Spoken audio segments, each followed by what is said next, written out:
एक तरफ बाली जो अत्यंत बलशाली था, अच्छे अच्छे योद्धाओं को जिसने अपने पराक्रम और बल से पराजित किया, और बड़े से बड़े महापराक्रमी योद्धा भी जिसके समक्ष जाने से भयभीत हो उठते थे। वहीं दूसरी ओर भगवान सूर्य के पुत्र यमदेव, जिनके समक्ष कोई नहीं टिक पाता, जो स्वयं ही मृत्यु के देवता हैं। हर कोई जिनके नाम मात्र से ही कांप उठता है। क्या हो जब किसी योद्धा को युद्ध भूमि में मृत्यु के देव का ही सामना करना पड़े।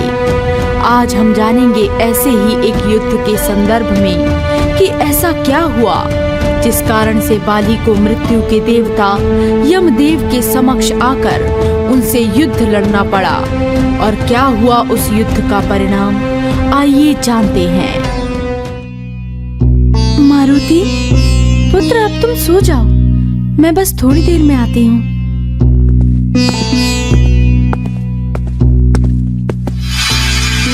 ये कैसा प्रकाश है? ये तो हमें किसी देवता गण का प्रकाश प्रतीत होता है। परंतु प्रणाम देव, आप कौन हैं? प्रणाम पुत्री, मैं धन का देव कुबेर देव हूँ।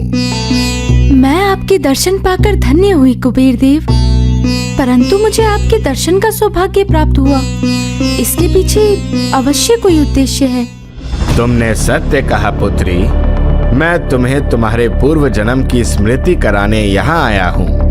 मेरा पूर्व जन्म? हाँ पुत्री, तुम पूर्व जन्म में मेरी नगरी अलकापुरी की एक अप्सरा थी। परंतु कुबेर देव, आप मुझे मेरे पूर्व जन्म की स्मृति क्यों कराना चाहते हैं? क्योंकि पृथ्वी लोक पर तुम्हारा जन्म एक श्राप के कारण हुआ था।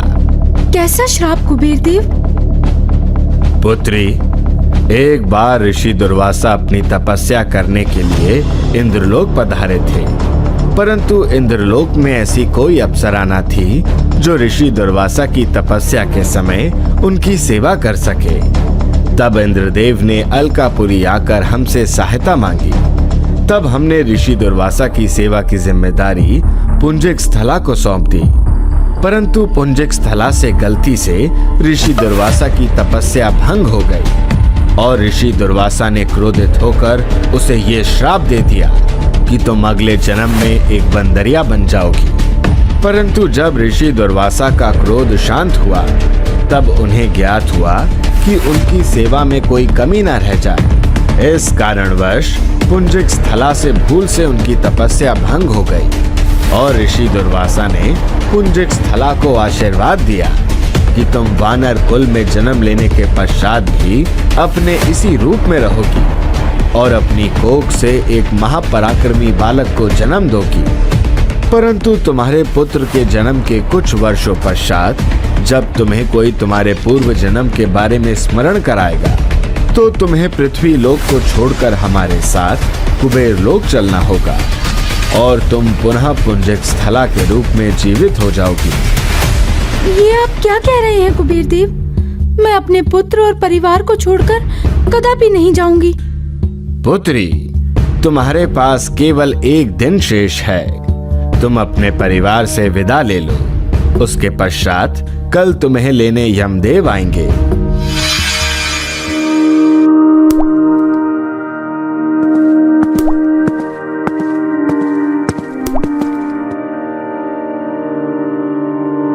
माता, मुझे बहुत भूख लगी है, भोजन दो ना। अंजनी, तुम इतनी व्याकुल क्यों हो? हाँ अंजनी, क्या तुम्हें कोई बात विचलित कर रही है? हमें बताओ। माता अंजनी को इस तरह व्याकुल देखकर सब उनसे उनकी इस परेशानी का कारण पूछने लगते हैं। तब माता अंजनी उन्हें बताती है कि वो पूर्व जन्म में एक अप्सरा थी, जिसका जन्म ऋषि के श्राप के कारण पृथ्वी लोक पर हुआ, परंतु अब यहाँ उनका समय पूर्ण हो गया है और अब उन्हें अपने प्राण त्याग कर पुनः कुबेर लोक प्रस्थान करना होगा। नहीं अंजनी, हम तुम्हें ये आज्ञा कदापि नहीं देंगे। स्वामी, मैं स्वयं भी ऐसा नहीं चाहती, परंतु यही विधि का विधान है। मेरे पास यहाँ केवल एक ही दिन शेष है। कल मुझे लेने के लिए यमदेव आ जाएंगे। आप कृपया मुझे मेरे हर बंधन से आजाद कर मुझे मुक्त करें, अन्यथा मुझे कभी मुक्ति नहीं मिलेगी। नहीं माता, मुझे छोड़कर कहीं भी मत जाना। मैं आपके बिना नहीं रह सकता माता।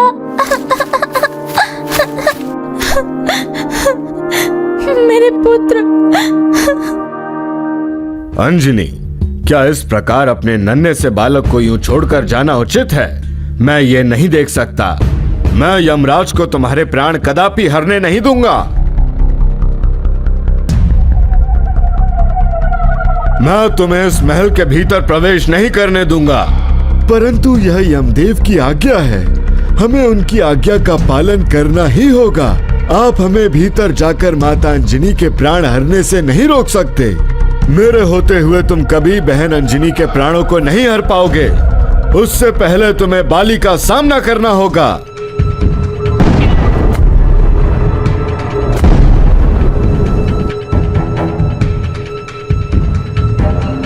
मेरे होते हुए कोई भी अंजनी को यहां से नहीं ले जा सकता। अब तो हमें स्वयं जाकर ही अंजनी के प्राणों को लेकर आना होगा। परंतु आप एक बात का खास ध्यान रखना यमदेव, आप तनिक भी बाली के अश्रुओं में मत देखिएगा। जो भी बाली के अश्रुओं में देख लेता है, उसकी आधी शक्ति बाली के अंदर समा जाती है। आपने उचित कहा इंद्रदेव।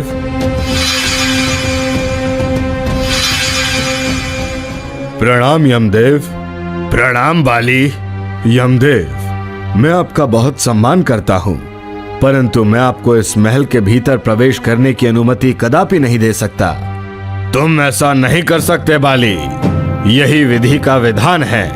हमें अंजनी के प्राणों को हरना ही होगा, यही उचित है। ये कदापि उचित नहीं। एक नन्हे बालक से उसकी माता को छीन लेना किस भांति उचित हो सकता है यमदेव? बाली, परंतु यही विधि का विधान है, इसे कोई नहीं बदल सकता। मैं तो बस अपना कर्तव्य निभा रहा हूँ। अगर आप अपना कर्तव्य निभा रहे हैं तो मेरा भी यही कर्तव्य बनता है कि मैं आपसे अंजनी के प्राणों की रक्षा करूं। इस द्वार को लांघने के लिए आपको मेरा सामना करना होगा। अंजनी के प्राणों को हरने के लिए आपको इस बाली के प्राणों से होकर गुजरना होगा। यदि तुम यही चाहते हो तो हम अवश्य तुमसे युद्ध करेंगे बाली। इसके पश्चात बाली और यमदेव के बीच महाप्रलयकारी युद्ध छिड़ जाता है। यमदेव बाली को पराजित करने के लिए हर संभव प्रयास करते हैं, परंतु बाली के अत्यधिक शक्तिशाली होने के कारण यमदेव उन्हें पराजित करने में विफल हो रहे थे और इस प्रकार यमदेव कभी माता अंजनी के प्राणों को हर नहीं सकते थे। इसी कारणवश इंद्रदेव सहित सभी देवतागण सृष्टि के रचयिता ब्रह्मदेव के पास पहुँचे। हे ब्रह्मदेव, यदि बाली इस मार्ग की रखवाली करते रहे तो यमदेव कभी अंजनी के प्राणों को नहीं हर पाएंगे और ये तो प्रकृति के नियम के विरुद्ध है। अब आप ही सहायता कीजिए ब्रह्मदेव। प्रणाम ब्रह्मदेव। बाली, तुम यमदेव को उनका कर्तव्य निभाने दो। नहीं ब्रह्मदेव, कदापि नहीं। मैं ऐसा नहीं कर सकता। मारुति जैसे नन्हे बालक से उसकी माता को छीन लेना किस प्रकार उचित है? मैं ऐसा होते हुए कदापि नहीं देख सकता। बाली, विधि के विधान से आज तक कौन भला बच पाया है? यदि आज तुमने यमदेव को पराजित कर अंजनी के प्राणों को बचा लिया तो हर अधर्मी के मन से मृत्यु का भय ही समाप्त हो जाएगा। जो प्रकृति का नियम है, तुम्हें उसे तोड़ना नहीं चाहिए बाली। तुम यमदेव को आज्ञा दो और उन्हें उनका कार्य पूर्ण करने दो। ब्रह्मा जी की बातें सुनकर बाली यमदेव को महल में प्रवेश करने की आज्ञा दे देते हैं, परंतु ऐसा करके बाली स्वयं बहुत दुखी हो जाते हैं। परंतु प्रकृति के नियम के आगे उन्हें झुकना ही पड़ता है।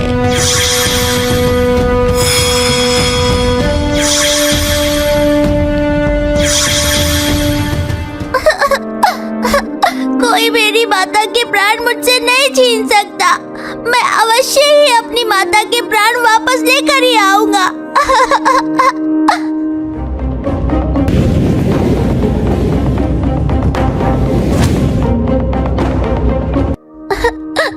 कोई मेरी माता को मुझसे नहीं छीन सकता। मैं अवश्य ही अपनी माता के प्राण वापस लेकर ही आऊंगा। मारुति, मेरे पुत्र, अब ये संभव नहीं है।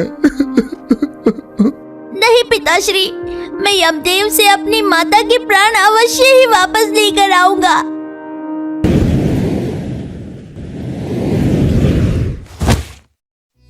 प्रणाम यमदेव। प्रणाम हनुमान जी। यमदेव, कृपया करके आप मुझे मेरी माता के प्राण लौटा दीजिए। मैं उनके बिना नहीं रह सकता हूँ। परंतु हनुमान जी, मैं ऐसा नहीं कर सकता। मुझे ऐसा करने की आज्ञा नहीं है। यमदेव, मुझे मेरी माता चाहिए। मेरी माता ही मेरा जीवन है। मैं उनके बिना जीवित नहीं रह सकता। हनुमान जी, मैं स्वयं तो आपको आपकी माता के प्राण नहीं लौटा सकता, परंतु यदि आप मुझसे पहले कुबेर लोक पहुंचकर कुबेर देव से अपनी माता के प्राण वापस लेने की आज्ञा ले लेते हैं, तो मैं आपकी माता को पुनः जीवित कर पाऊंगा। ठीक है यमदेव। अपनी माता के प्राणों को वापस लाने के लिए नन्हे मारुति बहुत ही तीव्र गति से उड़कर कुबेर लोक पहुंच जाते हैं। कुबेर देव, कुबेर देव, आप कहाँ हैं? मेरे समक्ष आइए कुबेर देव। एक बालक की पुकार सुनकर कुबेर नन्हे मारुति के समक्ष प्रकट हो जाते हैं। हनुमान जी, आप यहाँ? प्रणाम कुबेर देव। प्रणाम हनुमान जी। कुबेर देव, मैं यहाँ यमदेव से पूर्व पहुँच गया हूँ। अब तो आप मुझे मेरी माता के प्राणों को लौटा दीजिए। ये आप क्या कह रहे हैं हनुमान जी? मैं किस प्रकार आपको आपकी माता के प्राण लौटा सकता हूँ? कुबेर देव, आप मेरी माता के प्राणों को पुंजिक स्थला के शरीर में डालकर उसे पुनः जीवित करना चाहते हैं, परंतु आप ही बताइए कि इस समय आपको पुंजिक स्थला की अधिक आवश्यकता है या मुझे अपनी माता की अधिक आवश्यकता है? परंतु हनुमान जी। परंतु क्या कुबेर देव? एक नन्हे बालक को उसकी माता से अलग करना किस प्रकार आपको उचित लगता है? मैं आपकी पीड़ा समझता हूँ हनुमान जी, परंतु मैं स्वयं सृष्टि के नियमों से बंधा हुआ हूँ। मैं चाहकर भी इसमें आपकी कोई सहायता नहीं कर सकता।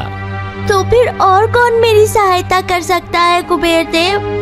हनुमान जी, ब्रह्मदेव इस सृष्टि के रचयिता हैं।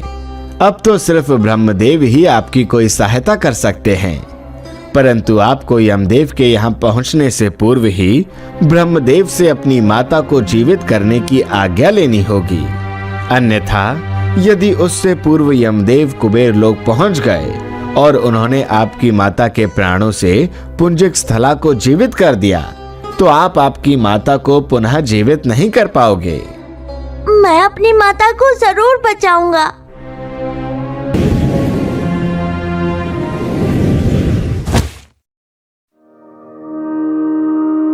प्रणाम ब्रह्मदेव। प्रणाम केसरी नंदन, आपका यहाँ आने का क्या प्रयोजन है? ब्रह्मदेव, यमदेव ने मेरी माता के प्राणों को हर लिया है। आप कृपया करके मुझे मेरी माता के प्राण वापस लेने में मेरी सहायता करें ब्रह्मदेव। केवल आप ही यमदेव को ये आज्ञा दे सकते हैं ब्रह्मदेव। परंतु हनुमान जी, मेरा कार्य तो सृष्टि की रचना करना है। मैं आपकी सहायता किस प्रकार कर सकता हूँ? मैं विधि के विधान को किस भांति बदल सकता हूँ? जो सृष्टि के नियम के विरुद्ध है, क्या वो कार्य करना उचित है या अनुचित? ब्रह्मदेव, एक बालक को उचित और अनुचित की क्या समझ? उसे तो बस अपनी माँ चाहिए। एक बालक का जीवन तो उसकी माँ ही होती है, जो उसे बोलना सिखाती है, चलना सिखाती है, पढ़ना सिखाती है, अपने हाथों से उसे खाना खिलाती है और अपनी गोद में सर रखकर लोरी सुनाकर उसे सुलाती है। मुझे तो बस मेरी माँ चाहिए ब्रह्मदेव। मेरी माता ही मेरे प्राण है।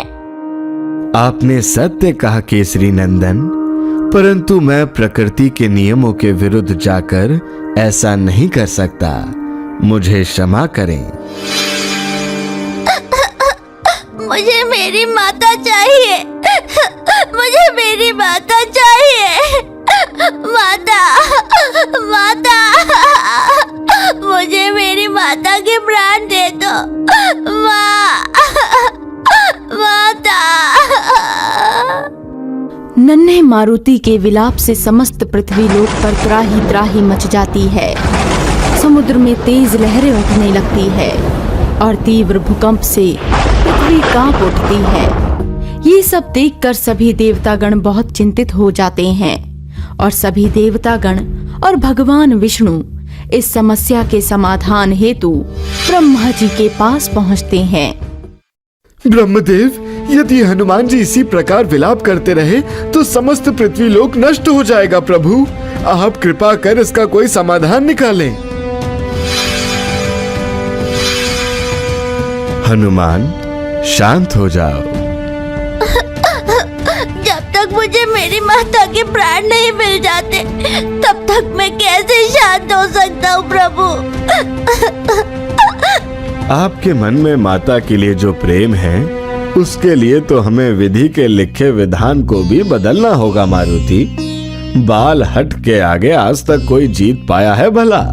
हाँ केसरी नंदन, हम तुम्हारी माता के प्राण तुम्हें वापस करते हैं। आप सत्य कह रहे हैं ना ब्रह्मदेव? हाँ केसरी नंदन, तुम्हारे मन में तुम्हारी माता के प्रति प्रेम भावना ने हमें ऐसा करने पर मजबूर कर दिया। हमारे समक्ष उपस्थित हो। हमारे समक्ष उपस्थित हो।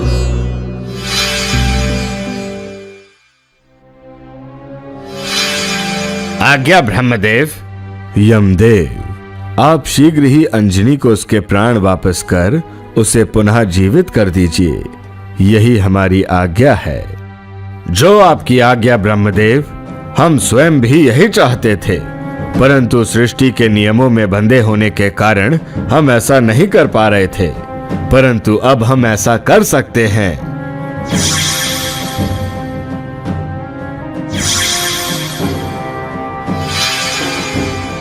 आपका बहुत बहुत धन्यवाद।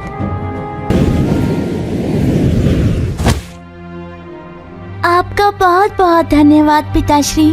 आपने ही मुझे सिखाया है कि सदैव अपने धर्म का पालन करो। मैंने आज आपकी सीख से ही अपने पुत्र धर्म का पालन किया। मुझे अपना आशीर्वाद दें पिताजी। मारुति, मेरे पुत्र, तुमने मुझे बचा लिया। माता,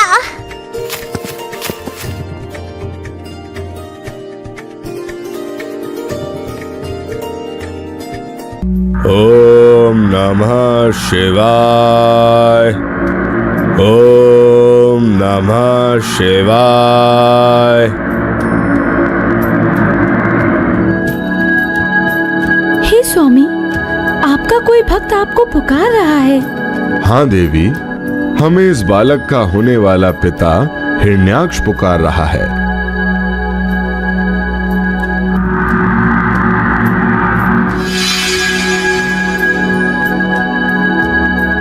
हम तुम्हारी तपस्या से बहुत प्रसन्न हुए। प्रणाम महादेव, कल्याण हो। तुम्हारी तपस्या देखकर हम बहुत प्रसन्न हुए। कहो, तुम्हें हमसे क्या वरदान चाहिए? महादेव, मैं और मेरी भार्या को बस एक पुत्र की कामना है। आप मुझे पुत्र प्राप्ति का आशीर्वाद प्रदान करें प्रभु। तथास्तु, तुम्हारी इच्छा हम अवश्य पूर्ण करेंगे। महादेव हिरण्याक्ष की तपस्या से प्रसन्न होकर अपने पुत्र अंधकासुर को उसे दे देते हैं। हिरण्याक्ष महादेव से अंधकासुर को पुत्र रूप में प्राप्त कर बहुत प्रसन्न होता है और अंधकासुर को अपने महल ले जाता है और एक पुत्र की भांति ही उसे स्नेह देता है और उसका पालन पोषण करता है। परंतु तत्पश्चात हिरण्याक्ष बहुत दुष्ट और अत्याचारी हो गया। सभी देवतागण भी उससे भयभीत होने लगे।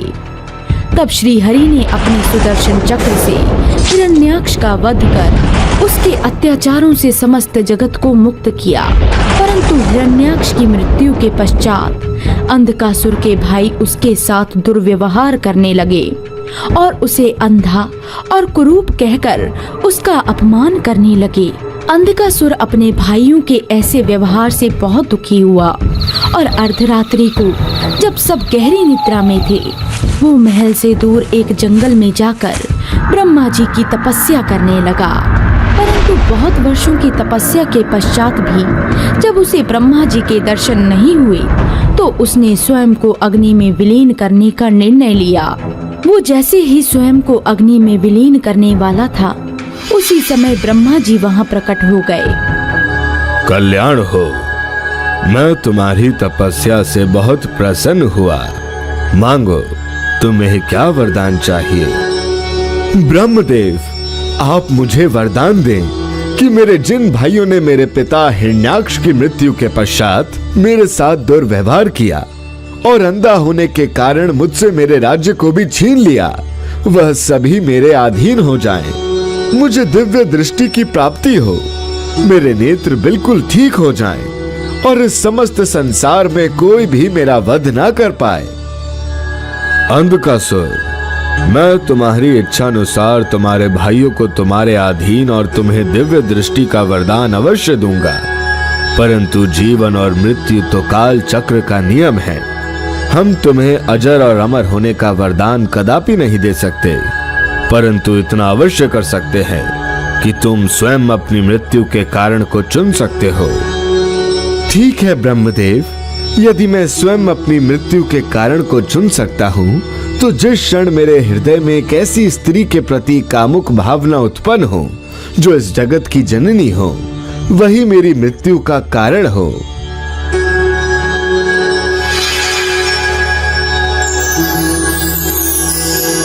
अंधकासुर ब्रह्मदेव से अपना इच्छित वरदान पाकर बहुत प्रसन्न हुआ और उसे उसका राज्य भी वापस मिल गया। परंतु अब अंधकासुर के मन में अपने राज्य का विस्तार करने का विचार आया और उसने अपनी विशाल दैत्य सेना के साथ स्वर्गलोक पर आक्रमण कर दिया और स्वर्गलोक पर अपना अधिपत्य स्थापित कर देवराज इंद्र को अपना बंदी बना लिया। अंधकासुर दिन प्रतिदिन बहुत अहंकारी और अत्याचारी हो गया और उसने धर्म के मार्ग का पूर्ण रूप से त्याग कर दिया। इसके पश्चात एक रोज उसके मंत्री मंदराचल पर विहार कर रहे थे कि तभी उनकी दृष्टि एक गुफा पर पड़ी, जहां महादेव अपने पाशुपत व्रत के ध्यान में लीन थे।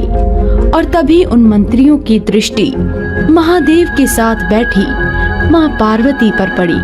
माँ पार्वती के मनमोहक रूप को देखकर वो स्तब्ध रह गए और महल पहुंचकर अंधकासुर को माँ पार्वती के संदर्भ में बताया। उनकी बातें सुनकर अंधकासुर के मन में इतनी सुंदर स्त्री को हासिल करने का एक विचार आया और उसने अपने मंत्रियों को महादेव के पास जाकर उस स्त्री को लेकर आने की आज्ञा दी। हे तपस्वी, हमारे महाराज अंधकासुर आपकी भार्या पर मोहित हो गए हैं और उन्हें अपनी पटरानी बनाना चाहते हैं। आप इन्हें हमें सौंप दें। मंत्रियों के मुख से ऐसी बातें सुनकर महादेव अत्यंत क्रोधित हो उठे, परंतु महादेव ने उनको दंड ना देते हुए उन्हें समझाकर वहां से जाने की आज्ञा दी। महाराज, हमने उस योगी के पास जाकर आपका प्रस्ताव उसके समक्ष रखा, परंतु उसने आपके प्रस्ताव को ठुकराकर आपका अपमान किया है। आपको उस योगी से अपने अपमान का बदला लेना ही होगा महाराज। उस योगी का इतना दुस्साहस कि उसने सर्वशक्तिमान अंधकासुर के प्रस्ताव को ठुकराया। मैं स्वयं मंदराचल पर जाकर उस सुंदरी को अपनी पटरानी बनाकर लाऊंगा और कोई भी मेरे मार्ग में नहीं आ सकता। देवी, मैं यहाँ अपने पशुपत व्रत को पूर्ण करने आया था, परंतु यहाँ मेरे पशुपत व्रत में विघ्न उत्पन्न हो गया है। इस कारणवश हम अब किसी और स्थान पर जाकर अपने व्रत को पूर्ण करेंगे। ठीक है स्वामी, मैं इसी गुफा में रहकर आपके आने की प्रतीक्षा करूंगी। और महादेव के गण वीरक ने माँ पार्वती की गुफा के बाहर पहरा दिया। मंदराचल पर चढ़ाई करते समय अंधकासुर और उसके दैत्यों का सामना शिवगणों से हुआ, जहां उनके बीच भयंकर युद्ध छिड़ गया और अंधकासुर अपने दैत्यों सहित वहां से भाग निकला। परंतु अंधकासुर ने माँ पार्वती को अपनी पटरानी बनाने के लिए पुनः अपने दैत्य गणों के साथ मंदराचल पर्वत पर चढ़ाई कर दी और जैसे ही दैत्य सेना पर्वत पर पहुंची, महादेव के गण वीरक ने उन सब से युद्ध करना आरंभ कर दिया। जब दैत्य सेना वीरक का सामना ना कर पाई तो उन्होंने वीरक को चारों ओर से घेर लिया। माँ पार्वती अपने सेवक को ऐसी मुसीबत में देखकर बहुत चिंतित हो गईं।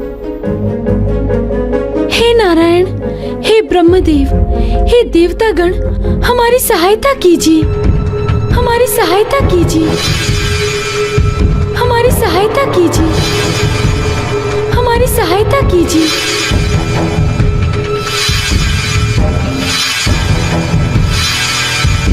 सभी देवताओं और असुरों के बीच भयंकर युद्ध छिड़ जाता है। परंतु जैसे ही युद्ध में किसी दैत्य का वध होता है तो गुरु शुक्राचार्य अपनी मृत संजीवनी विद्या द्वारा दैत्यों को पुनः जीवित कर देते हैं और इस प्रकार युद्ध को चलते हुए अनेकों वर्ष बीत जाते हैं।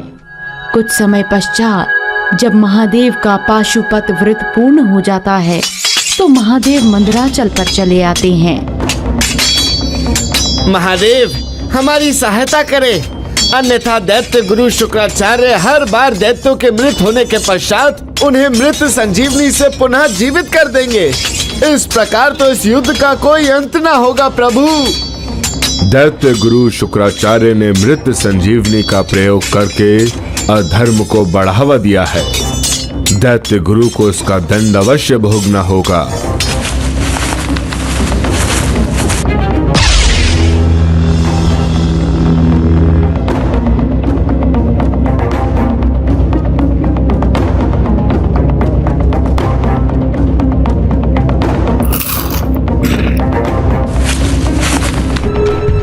अंधकासुर, तुमने अधर्म की हर सीमा को लांघ दिया है।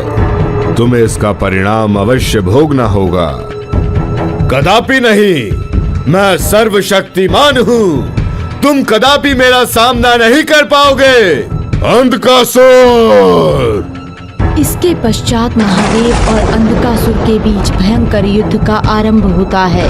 महादेव अंधकासुर पर अपने त्रिशूल से प्रहार करते हैं और महादेव के प्रहार से अंधकासुर की देह से रक्त बहने लगता है। परंतु अंधकासुर के रक्त से उसी के समान राक्षस उत्पन्न हो जाते हैं। ये सब देखकर माँ पार्वती माँ चंडिका का रूप धारण कर महादेव के प्रहारों से अंधकासुर की देह से निकले रक्त को पीने लगती हैं, जिस कारणवश वो बहुत कमजोर पड़ जाता है और महादेव उसके हृदय को निशाना बनाकर अपने त्रिशूल से उसके हृदय पर प्रहार कर उसे अपने त्रिशूल पर लटका देते हैं। परंतु इसके पश्चात भी अंधकासुर के प्राण नहीं निकलते। उसे अपनी ऐसी स्थिति देखकर बहुत दुख होता है।